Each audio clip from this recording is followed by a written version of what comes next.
The bye week is over. It's time to go on a run. In the world full of podcasts, he's the undisputed heavyweight champion of hot takes, an Auburn sports homer, master of the book, and message board legend. Get your buttons buttoned and your hats flattened because the Top Button Podcast is about to kick off. And you don't want to miss your courtside seat. Now, here's your host, Charlie Five. What's up? We're back. It's another episode of the Top Button Podcast. I'm your host, Kyle Rush, a.k.a. Charlie Five. We're ready to get this week kicked off. The bye week is over, and we're obviously all ready for football. Last night in the live, we had a ton of folks log in to watch live, and I know they're all ready for some Auburn football. Again, I got called out for not having the button buttoned. So, hey, if you check and see, we're buttoned up. We're ready to get this week kicked off. Look, it's time for Auburn to go on a run. There is a very good opportunity, a very, very gettable stretch of 4 games where Auburn can really put the hammer down and reel off some wins and build some momentum. And we're going to talk about those. We talked about it a little bit last night. We're going to go more in depth today. But before we get started, we got to give a shout out to Mybookie.ag. Use coupon code NEXTROUND for a double up deposit bonus. Give them $200. They're going to give you another $200 back on top of it to play with. All the sports betting lines you can imagine. Get you a little bit of Auburn. I think Auburn opened at 7.5-point dog at Missouri. I'm not sure which way that line's moved, so we'll see as the week goes on what the trends look like as far as that line goes. But they got college football, NFL, all kinds of stuff that you can bet on. Check them out, mybookie.ag. All right, so obviously, you got this next 4 stretch of games that I think are very gettable for Auburn and in a very, very prime spot to obviously maybe potentially go on a little run here. And it's something that's sorely needed. And it's very, very similar to last year. If you can remember last year, Auburn started, they won their first 3 games, and then they lost 4 in a row. And honestly, looked really ugly in most of the 4 losses, pretty much all 4.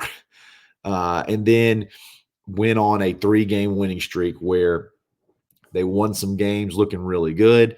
They won some games where won a game where you had a big lead, then you kind of, played in the mud a little bit and won ugly, and all that stuff's important. And I think that's kind of the situation that Auburn's in right now.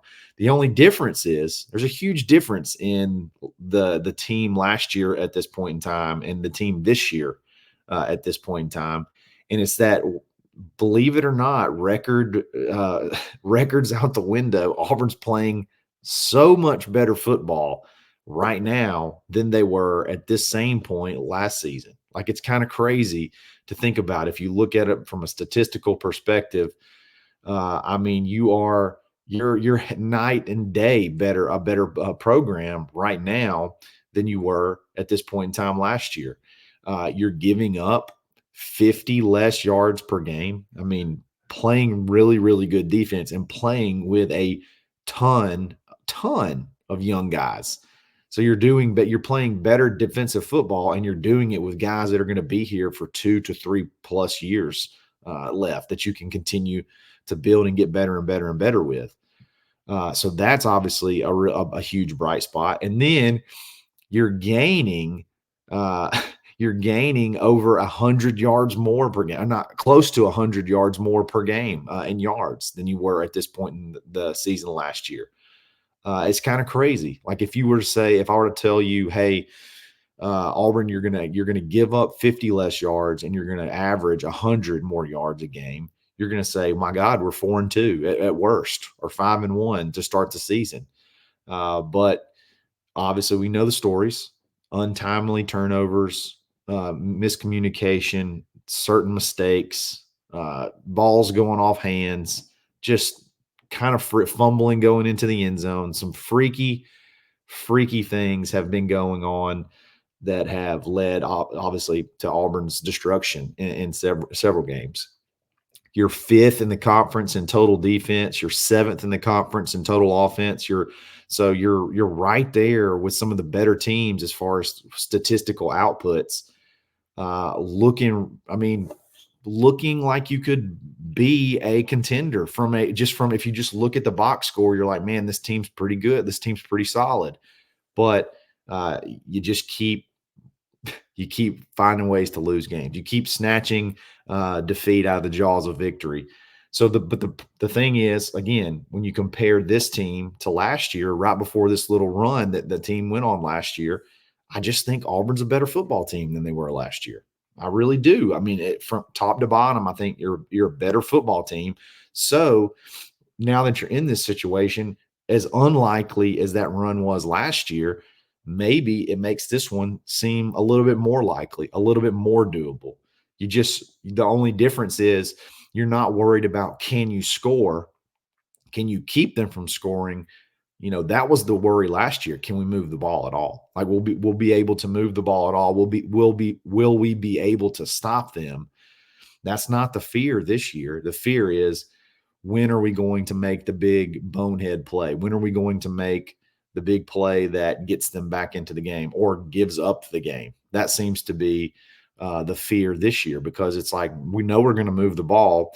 We know we're going to make them have to drive. We know we're not going to typically give up big plays until, that one big play or whatever. So you're just, again, you got to feel a little bit better, even with the record going into this stretch this year than you did last year. It's just night and day as far as the football team goes. And I'm anxious to see. I know we're all bye weeks for some reason, and maybe it's because I do a daily show now. It seems like it was a month ago that we played football.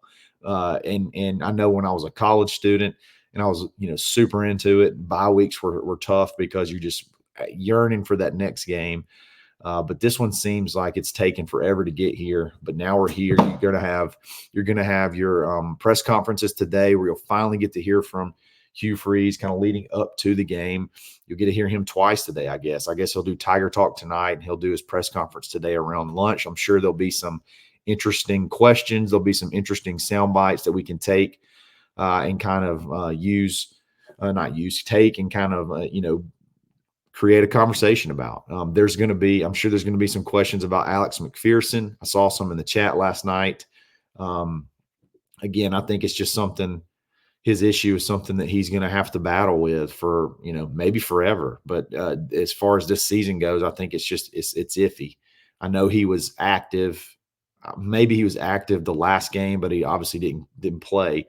You just don't know, man. That's just a tricky one. But yeah, you're going to get back into we're getting back into the routine of playing football again. After only 1 week off, you're going to get back into the practice, get back into the installs and all that good stuff, and get ready for Missouri, who I think is very, very gettable.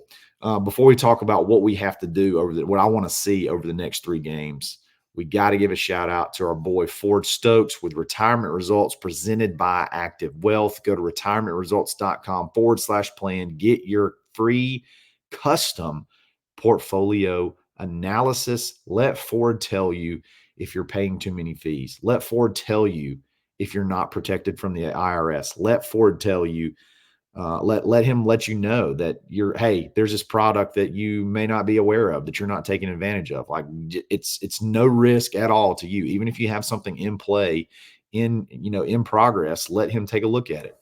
It's no risk to you. So check him out, Ford Stokes. Tell him War Eagle. Tell him I sent you. Ford Stokes with retirement results presented by Active Wealth. All right, what does Auburn need to do over the next 3 weeks? They need to run the daggum football. That's what we need to do. Auburn needs to run the daggum football. That's what last year at this point in time, Auburn really leaned on the running game. And went on a run there where they rushed for that 3-game stretch. They rushed for 186, 230, and 354. Okay. They were running the daggum rock. I remember Jarquez ripping off some big runs against Vanderbilt. They mixed it up really good against Mississippi State in the first half. And then just kind of did whatever they wanted to do against Arkansas. It was but the running game is something that is crucial. That is something that is so crucial over the next 3 games because 2 out of the 3 teams that you're going to play are very, very vulnerable when it comes to running the football. And then Kentucky plays pretty good. They're just a scrappy defense. They're always going to be scrappy. You're going to have to be balanced. You're going to have to be balanced against them. But even still, you ran the ball on Georgia. If you ran the ball on Georgia at Georgia, you should be able to run the ball on Kentucky at Kentucky. But that's going to be the key. There's been a lot of gripes. There's been a lot of complaints, understandably so at times. Jarquez's load has picked up over the last couple of games. And I think the flow of the game and time of possession and stuff like that limits his touches to an extent. But he needs to have somewhere between, somewhere around 18 to 20 touches a game, whether that be all run plays, whether that be, 18 rushes and 2 catches out of the backfield, whatever it is. The guy needs to touch the ball 20 plus times, at least 20 times in a game. And I think that you got a really prime opportunity because you got some teams, like I said, that are vulnerable to that. And what's the best way to sort of get an offense going? The best way to, get the chains moving, be in better situations after first down, 2nd and 6s, 2nd and 7s, running the ball. That's the way you do it. It's harder to turn the ball over. It can open up the pass game. And I think it's something that classically Auburn has struggled a little bit, they've leaned on the running game to help sort of build some momentum. And I'm really anxious to see if that's the case over this next stretch. There is a very Hugh, as much as he loves to throw the ball, his running game is pretty dynamic as well.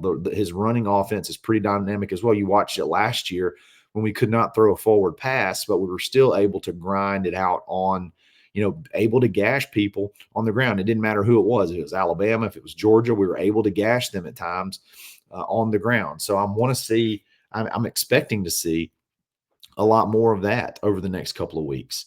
And I'm hoping that's what we see because, again, that's how Auburn's got to win these games, especially on the road. Think about going on the road to you're coming off of a bye week. Maybe you're a little rusty. You shouldn't be. You practiced the week prior.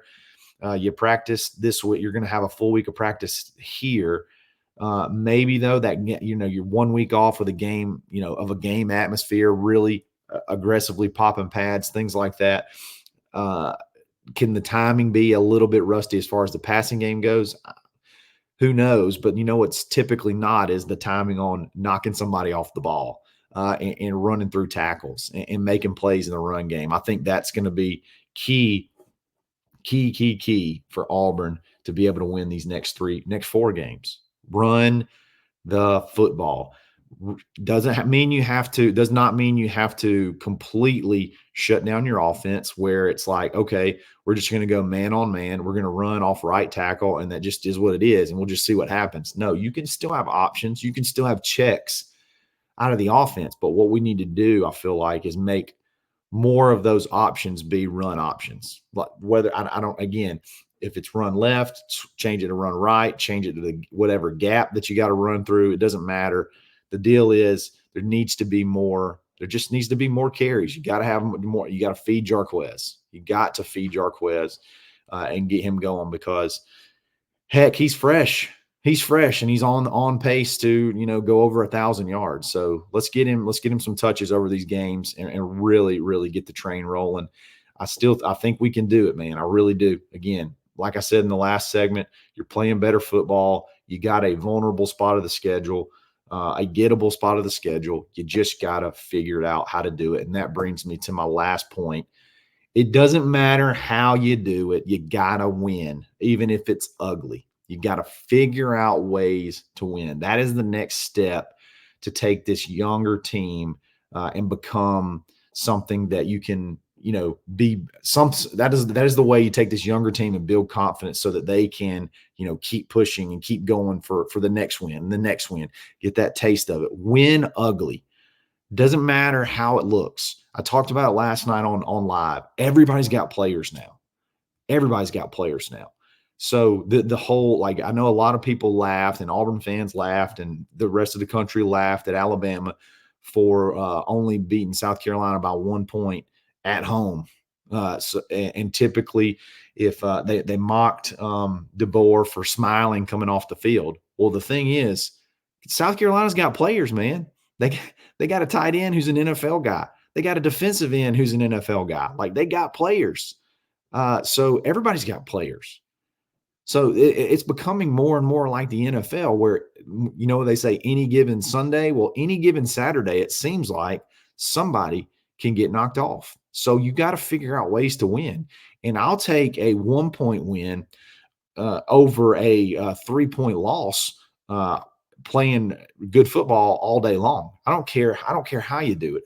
Go back to the Mississippi State game last year. Auburn comes out absolutely on fire, 24-3 at halftime.